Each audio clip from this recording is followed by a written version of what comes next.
નમસ્કાર, આપ જોઈ રહ્યા છો સંદેશ ન્યૂઝ, તમારી સાથે સત્યની સાથે આજનો એજન્ડા સાથે હું છું નુપુર. નમસ્કાર, આજનો એજન્ડા સાથે હું છું દેવાંશી. આજે ગુજરાત ફરી એકવાર રડ્યું છે. રાજ્ય ફરી એકવાર શર્મસાર થયું છે, કારણ કે લોકોના જીવ બચાવતી યુવતીની જ લાજ ગાંધીના ગુજરાતમાં લૂંટાઈ છે. 2 નવેમ્બર એટલે કે ધનતેરસના દિવસે લોકો એક તરફ ચોપડા પૂજન કરતા હતા, માં લક્ષ્મીની આરાધના કરતા હતા. તેવા સમયે સંસ્કારી નગરી વડોદરામાં બે નરાધમોએ એક યુવતીની લાજ લૂંટી. તો 4 નવેમ્બરના રોજ જ્યારે લોકો ફટાકડા ફોડી રહ્યા હતા, નવા વર્ષની ઉજવણી કરી રહ્યા હતા, ત્યારે તે યુવતીએ આ આઘાત સહન ન થતા જીવન ટૂંકાવી દીધું. ગુજરાત ફરી થયું શર્મસાર. તારીખ 2 નવેમ્બર, અપહરણ અને ગેંગરેપની ઘટના. સ્થળ સંસ્કારી નગરી. ઘટના, યુવતીએ કર્યો આપઘાત. હવસખોરો ક્યારે આવશે હવાલાતમાં? મેરા ભારત મહાન, આ શબ્દો દિવાલો પર લખવાથી દેશ જો મહાન બની જતો હોત તો એ સારી વાત છે, પણ આવું નથી. વાત સંસ્કારી નગરની છે, વડોદરા શહેરની છે અને ગાંધીના ગુજરાતની છે. મહિલાઓ માટે આપણું રાજ્ય સુરક્ષિત માનવામાં આવતું હતું. જો કે પાછલા કેટલાક દિવસોમાં બનેલી ઘટનાએ ગુજરાતને પણ હચમચાવી નાખ્યું છે, જેને જોતા સુરક્ષા અને સલામતી પર ફરી એક વખત સવાલો ઊભા થયા છે કે શું ગુજરાત પણ હવે બિહાર બની રહ્યું છે? વડોદરામાં હેવાનિયત ભરેલી ઘટનાએ આખા રાજ્યને હચમચાવી નાખ્યું, અને આ પ્રકારની ઘટનાને જોઈને તમામ વાલીઓ વિચારતા હશે કે શું ખરેખર તેમની દીકરી સુરક્ષિત છે? તમે વિચારતા હશો કે આખરે એવી તો શું ઘટના બની હશે? વાસ્તવમાં એ શર્મસાર ઘટના કંઈક આ પ્રમાણે બની હતી. લોકોના જીવ બચાવતી એનજીઓની સંસ્થામાંથી ફેલોશિપ પૂર્ણ કરીને 2 નવેમ્બરના એટલે કે ધનતેરસના દિવસે યુવતી પોતાના રૂમ તરફ પરત જઈ રહી હતી, ત્યારે એક રિક્ષા ચાલકે યુવતીની મોપેડને ટક્કર મારી અને બાદમાં 2 લોકો વડોદરા વેક્સિન કોલેજ ગ્રાઉન્ડ તરફ લઈ ગયા અને સૃષ્ટિ વિરુદ્ધનું કૃત્ય આચરીને ફરાર થયા. જો કે એક બસ ડ્રાઈવરે યુવતીની મદદ કરી અને પીડિત યુવતીને ઘર સુધી બસ ડ્રાઈવર મૂકવા પણ ગયો. છોકરીએ મને વાત કરી કે મને રેપ કરી છે અને મને 2 છોકરાઓ રિક્ષામાં બેરજબરીથી પકડી લે અને મને મોઢું અને હાથ બાંધીને લઈ આવ્યા છે અને અંદર મને રેપ કરી છે અને 2 છોકરાઓ છે રિક્ષાવાળા, એવું મને કીધું છે. હવે રિક્ષાવાળા 2 જણા ત્યાં ઊભા જ હતા. એ ટાઈમે મને જોઈ અને મેં ગાડીમાંથી ટામી કાઢી.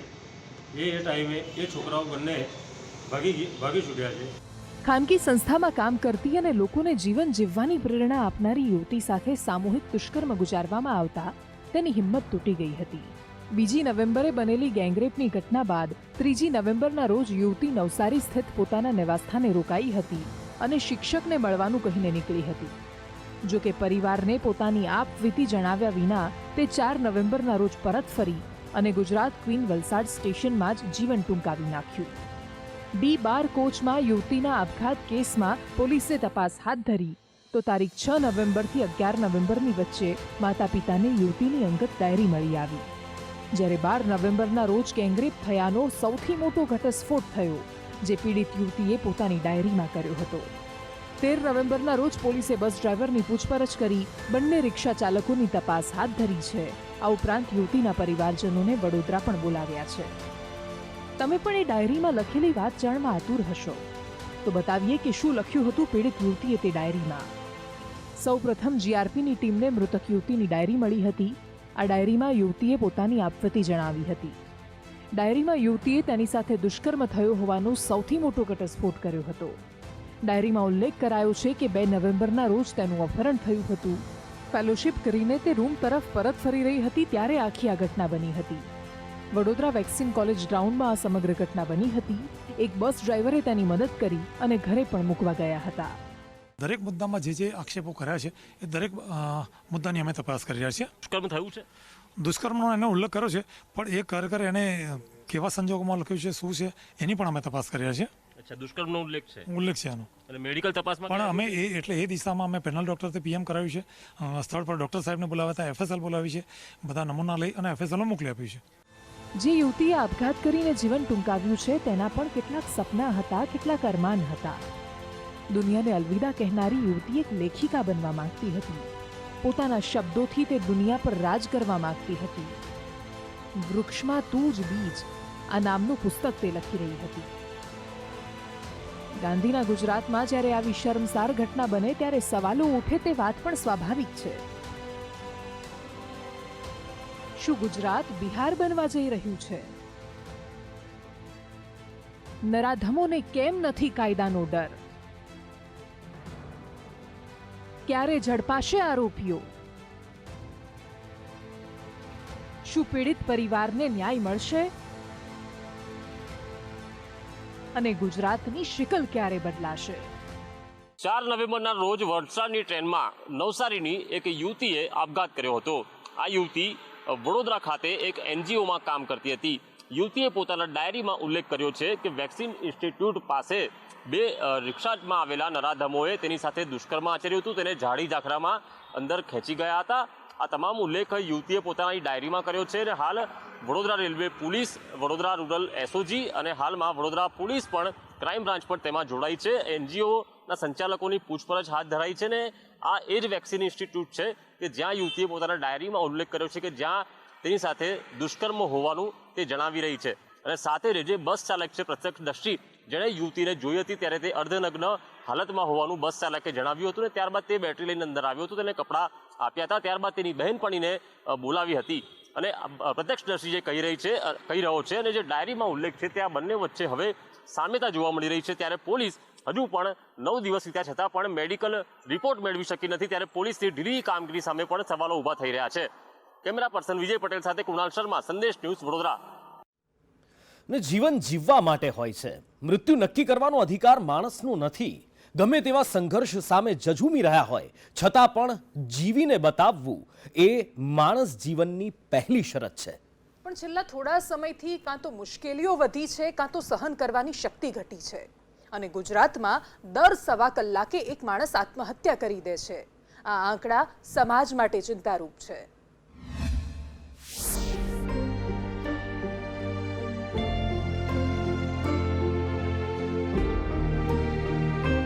કોરોના જ્યારથી મહામારી બનીને ત્રાટક્યો ત્યારથી એ કહેવાતું આવ્યું છે કે આપણું ભવિષ્ય સમય અને દુનિયાને 2 ભાગમાં વહેંચી નાખશે. એક કોરોના પહેલાનો સમય, બીજો કોરોના પછીનો સમય. અને આ બંને સમયની વચ્ચે ઘણું બધું બદલાઈ ગયેલું હશે. આપણને અપેક્ષા હતી સકારાત્મક બદલાવની, પણ સમાજ પર સૌથી વધારે અસર નકારાત્મક રહી છે અને એનું પરિણામ આત્મહત્યાના આંકડાઓમાં દેખાઈ રહ્યું છે.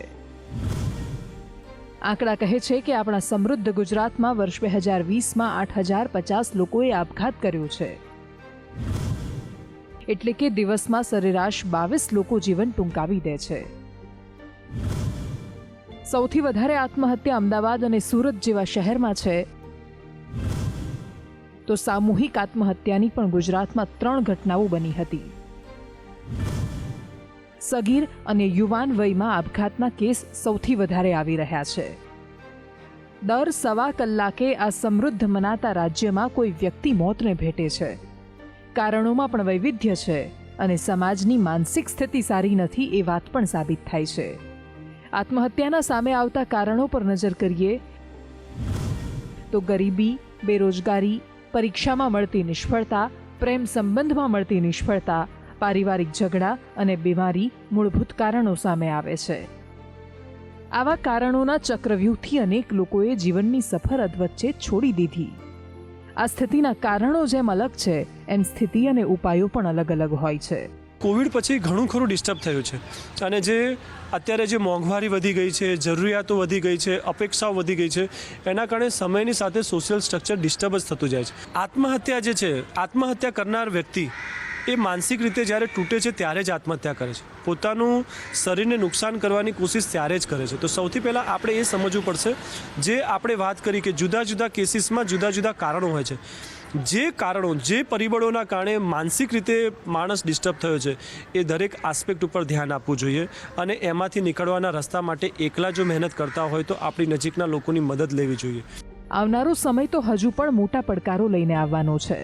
તણાવથી પ્રેરાઈને લેવાતું પગલું હોય કે અચાનક જ કોઈએ કરી લીધેલો નિર્ણય, એક વાત નક્કી છે કે આટલી વિશાળ દુનિયામાંથી જ્યારે મરનારને કોઈ એક વ્યક્તિ પર પણ જીવન જીવવા માટેનો ભરોસો ન રહે ત્યારે જ આવું થતું હોય છે. અને એટલે જ પરસ્પર પ્રેમ અને સહયોગથી સંઘર્ષને પાર કરીને આ જીવન જીવવાની પ્રેરણા બનવું એ જ ઉપાય છે. આશુતોષ ઉપાધ્યાય સાથે બ્યુરો રિપોર્ટ, સંદેશ ન્યૂઝ, અમદાવાદ. અને ગુજરાતમાં કોરોનાના કેસમાં વધારો આવી રહ્યો છે. સામે લોકોની જાગૃતિ ઘટી રહી છે. જેમને વેક્સિનનો બીજો ડોઝ બાકી છે એવા લોકો વેક્સિન લઈ લે, એના માટે હવે સરકાર પ્રાઇવેટ ડોક્ટર્સની પણ મદદ લેવાની છે.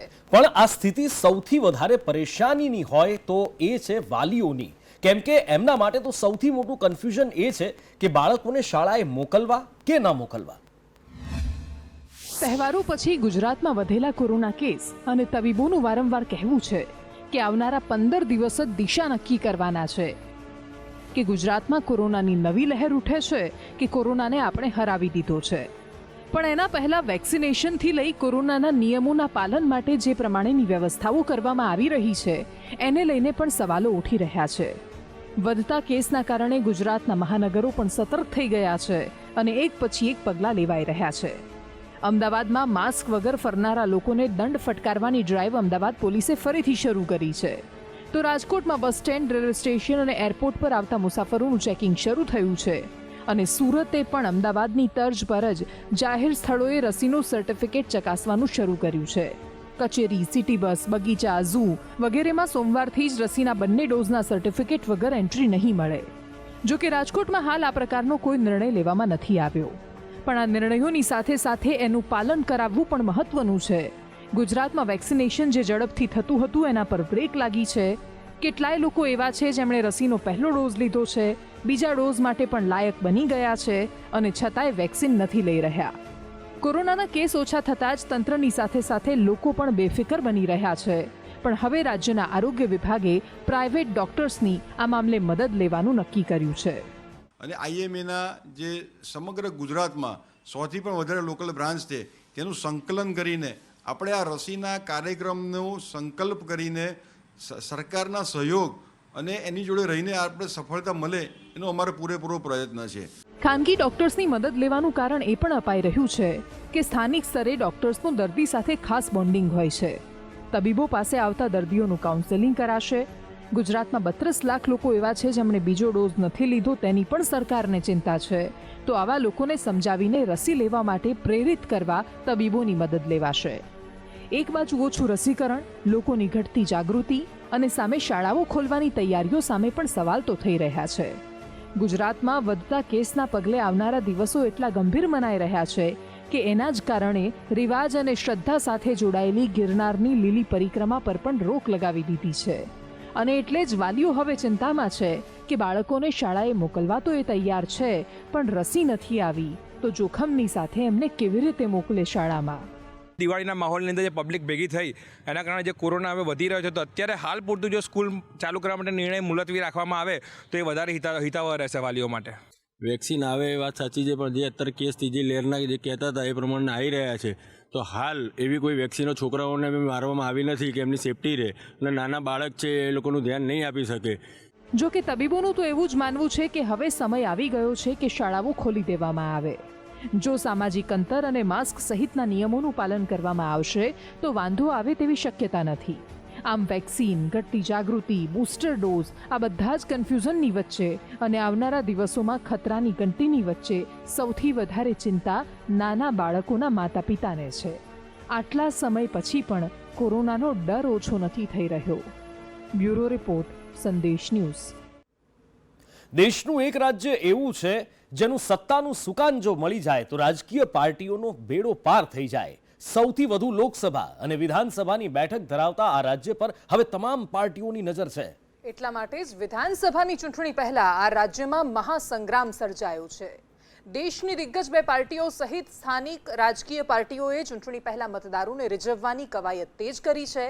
કોંગ્રેસ આવતીકાલથી આયોજિત કાર્યક્રમોના ભાગરૂપે મેદાનમાં ઉતરવાની તૈયારી કરી રહ્યું છે. ત્યાં તો ભારતીય જનતા પાર્ટીએ હિન્દી ભાષાનો રાગ આલાપ્યો છે. તો અખિલેશ યાદવે આયોજિત રેલીમાં જન સમર્થન મેળવીને દેશની વર્તમાન સ્થિતિ મુદ્દે સરકારને ઘેરી છે. ચૂંટણી પહેલાનો ચોપાટ, મતદારોને રીઝવવાનો પ્રયાસ, ભાજપ, કોંગ્રેસ અને સપાનો હુંકાર. મતદારોના કોને મળશે આશીર્વાદ? કૌટિલ્ય નીતિ લાવશે રંગ, વચનો વધારશે વોટ.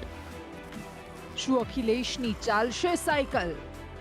જુઓ મહાસંગ્રામ.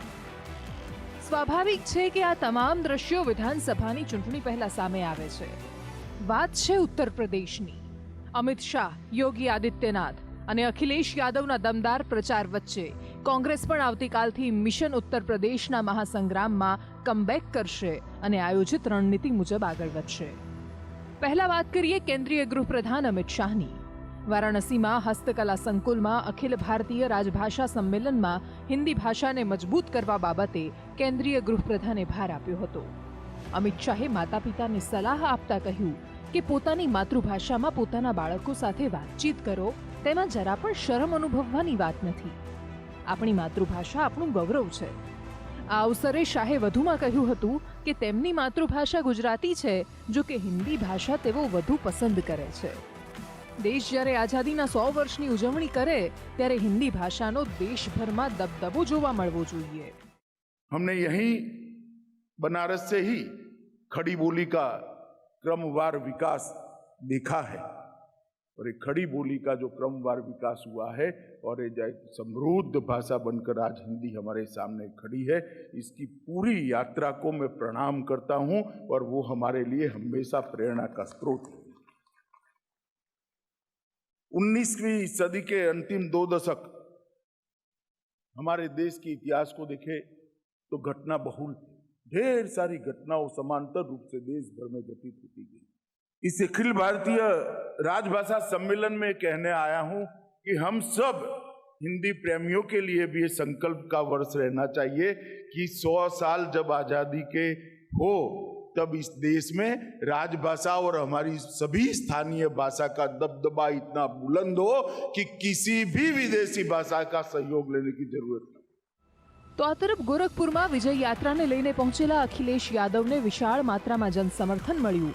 એક હાથમાં ગદા અને બીજા હાથમાં માઇક લઈને પ્રજાને વચનો આપતા અખિલેશ યાદવ નજરે પડ્યા. समय में परिवर्तन होना तय है और बदलाव होके रहेगा. आज जनता निराश हुई है इनकी सरकार में. जो वादे किए थे वो वादे पूरे नहीं हैं.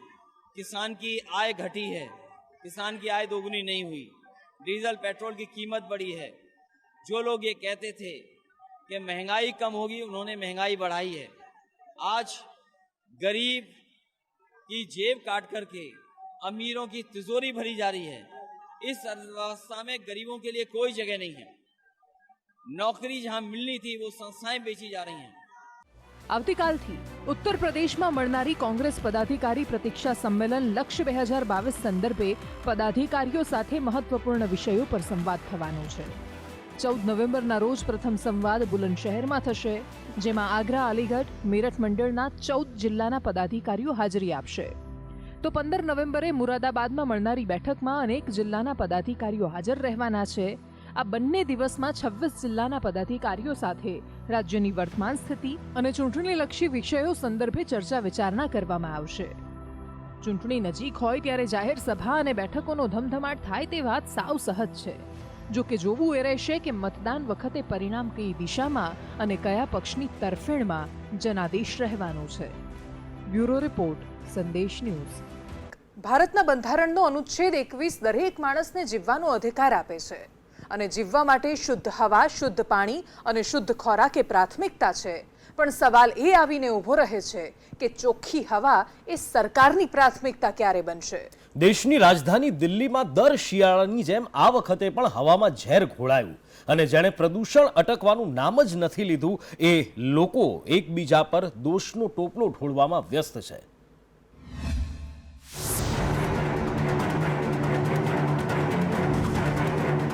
દિલ્હીની હવા ઝેર બની ગઈ.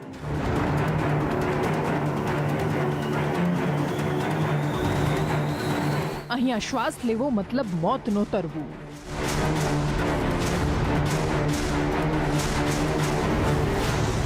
પ્રદૂષણમાં દુનિયામાં સર્વોચ્ચ દિલ્હી.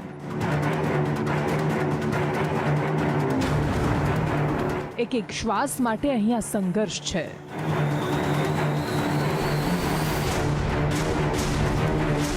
ખતરામાં હવે બાળકો છે. દર વર્ષની જેમ આ વર્ષે પણ શિયાળો આવ્યો અને દેશની રાજધાનીના માથે સંકટ લઈને આવ્યો. વર્ષ વીતતા જાય એમાં સંકટ ઓછું થવાની જગ્યાએ વધતું જાય છે અને દિલ્હીના લોકોના જીવન દોજખમાં મુકાતા જાય છે.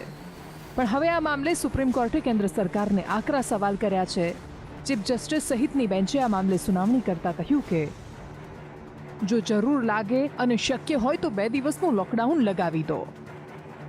તમારી એવી માન્યતા છે કે પ્રદૂષણ માત્ર ખેડૂતોના કારણે ફેલાય છે, પણ તમે ફટાકડા કે વાહનથી થતા પ્રદૂષણ પર કેમ ધ્યાન નથી આપતા? એમણે સવાલ કર્યો કે કેન્દ્ર સરકાર આને રોકવા માટે શું કરે છે?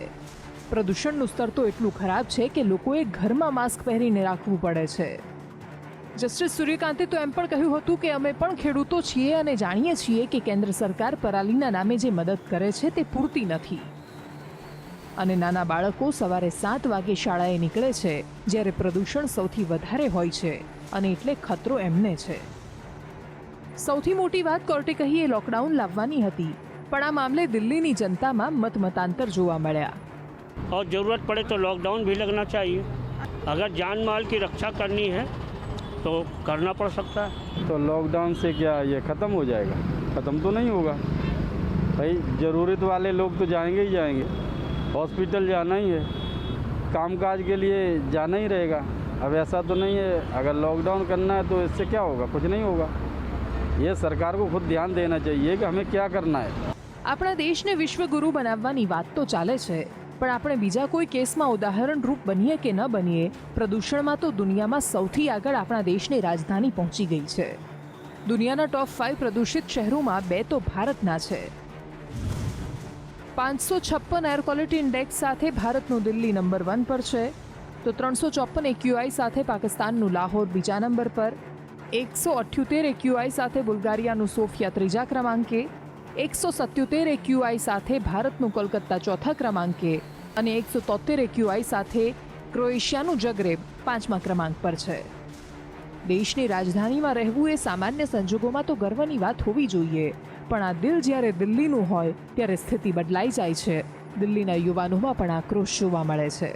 पोल्यूशन तो बहुत बढ़ रहा है जिसके कारण हमें सांस लेने में भी दिक्कत हो रही है, आंखों में जलन होती है, लेकिन सरकार इसके लिए कुछ कर नहीं रही है. सरकार बड़े बड़े वायदे करती है कि हम ये साफ कराएंगे और इसका सारा ठेका पराली और दिवाली पर फोड़ा जाता है. सड़कों पर जगह जगह कूड़ा है, हवा में प्रदूषण है, जहरीला पानी है.